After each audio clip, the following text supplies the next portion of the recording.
안녕하세요. 비탐성에 오신 빛의 교회 지체 여러분들을 사랑하고 축복합니다. 2024년 5월 15일 비탐성 함께 기도로 시작하겠습니다. 하나님 아버지, 오늘도 아침에 눈을 뜨게 하사 주님께서 주신 새로운 하루를 살아가게 하심에 감사합니다. 오늘 이 시간을 하나님께 온전히 드리며 하나님의 말씀 속에 살아가게 해주세요. 예수님의 이름으로 기도드립니다. 아멘. 오늘 우리가 함께 볼 말씀은 사사기 15장 9절에서 13절입니다. 사사기 15장에 들어와서 1절에서 8절까지의 이야기를 한마디로 요약하면 복수 뒤에 복수입니다. 자기 아내를 자기 친구에게 준 것에 대한 복수, 그 이후 자기 전 아내와 장인어른을 불태워 죽인 블레셋을 향한 복수입니다. 이러한 복수의 복수를 경험한 블레셋 사람들은 당시에 가장 강하고 용맹하다는 지파인 유다 지파의 땅에 진을 칩니다. 사사기 15장 9절에서 10절.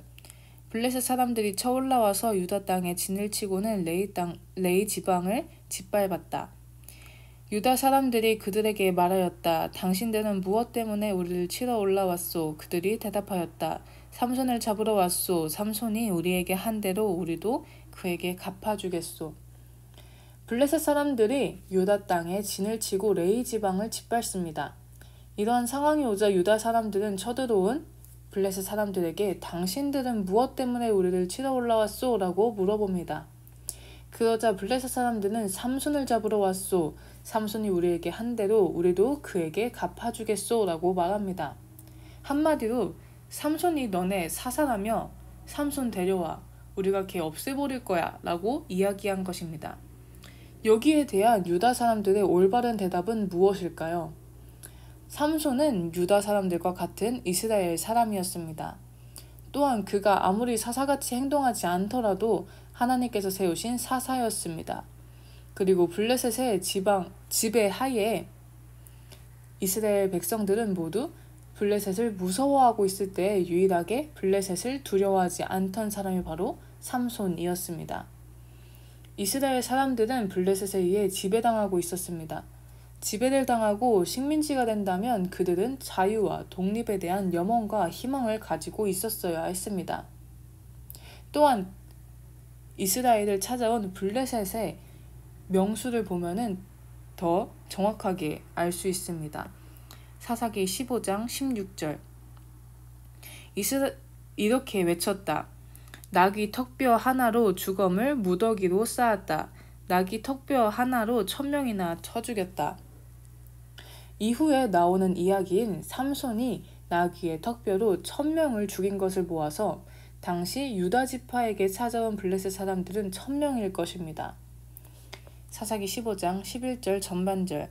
그래서 유다 사람 3000명이 에담 바위 동굴에 내려가서, 그리고 유다 사람은 3000명이었습니다. 이러한 상황이라면 이스라엘 백성들은 블레셋에게 대항하여 삼손을 앞세워 전쟁을 해도 괜찮은 상황, 어쩌면 이스라엘이 블레셋에게서 독립할 수도 있는 기회를 엿보기 좋은 상황입니다. 그러나 유대 사람들의 선택은 달랐습니다. 사사기 15장 11절에서 13절. 그래서 유다 사람 3000명이 에담 바위 동굴에 내려가서 삼손에게 말하였다.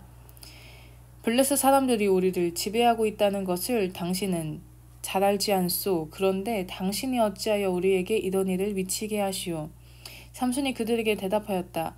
그들이 나에게 한 대로 나도 그들에게 갚아주었을 뿐이오. 그러자 그들이 삼손에게 말하였다. 우리는 당신을 묶어 블레셋 사람들에게 넘겨주려고 왔소. 삼손이 그들에게 말하였다. 그렇다면 나를 죽이지 않겠다고 맹세하시오. 그들은 삼손에게 다짐하였다.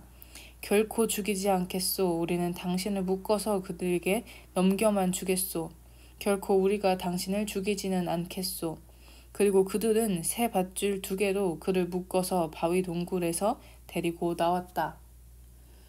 유다 사람들은 블레셋 사람들의 말을 듣고 3000명이나 일어나서 삼손을 잡으러 갑니다.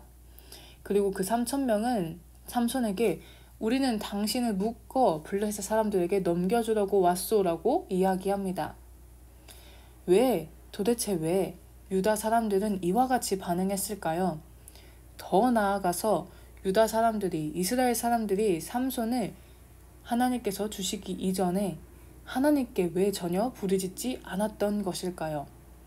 그것은 11절에서 찾아볼 수 있습니다.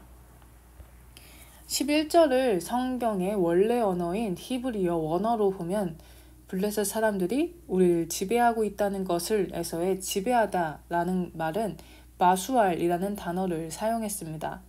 이 마수알이라는 단어는 그저 단순한 통치권을 지칭하는 것이 아닙니다. 이 단어는 자연, 우주, 모든 인간사를 주관하며 다스린다는 통치권을 말하는 용어입니다. 여러분, 자연, 우주, 모든 인간사를 주관하여 다스리는 분은 누구이신가요? 바로 하나님이십니다. 이스라엘 백성들의 블레셋 사람들이 우리를 지배하고 있다는 것을 당신은 잘 알지 않소? 라는 말을 이 단어를 살려서 다시 말하면 너는 블레셋 사람들이 우리의 하나님이라는 것을 몰라? 입니다. 이스라엘 사람들은 여호와 하나님의 자리를 블레셋에게 넘겨준 것입니다. 그들의 하나님이 블레셋이기에 그들은 삼손이 아닌 블레셋의 손을 든 것이고 하나님에게 블레셋에게서 벗어나게 해달라고 부르짖지도 않았던 것입니다. 이스라엘의 이 상황, 여러분은 어떻게 생각하시나요? 과연 여러분의 삶과 완전히 다른 삶일까요? 세상을 살다가 보면 우리는 하나님을 많은 것으로 대체하려고 합니다. 돈, 명예, 인기, 그리고 더 나아가 자기 자신으로 하나님을 대체하려고 합니다. 헛된 세상, 결국에 끝이 날 이 세상 속에서 세상의 관점에서 조금이라도 더 살아보려고, 더 잘 살아보려고, 조금이라도 위험에 처하지 않으려고 우리는 매일 하나님을 다른 것으로 바꾸어 끼우려는 시도를 합니다. 이스라엘 백성들이 위험과 두려움에 처하지 않으려는 헛된 평안을 구걸하며 하나님을 블레셋으로 바꾸려는 것과 같이요.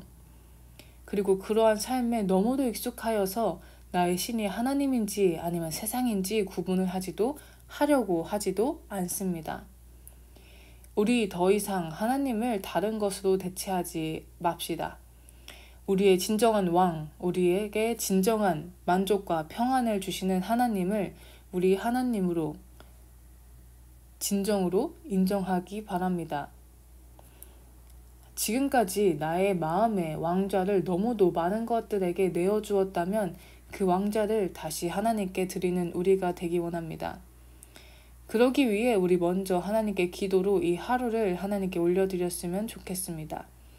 제가 기도하고 마칠 때 오는 만큼은 함께 아멘으로 이 기도를 마치면 좋겠습니다. 기도하심으로 비탐성을 마치겠습니다. 살아계신 하나님 아버지, 나의 왕좌를 다시 하나님께 올려드립니다. 나의 왕, 나의 하나님이 되어주세요. 또한 나의 마음속에 왕좌를 다른 것에 주고자 할 때에 우리가 올려드리는 이 기도가 생각나게 해주시고 하나님이 진정 나의 하나님이심을 잊지 않게 해주세요. 오늘의 하루 하나님께 올려드립니다. 감사합니다. 예수님의 이름으로 기도드립니다. 아멘.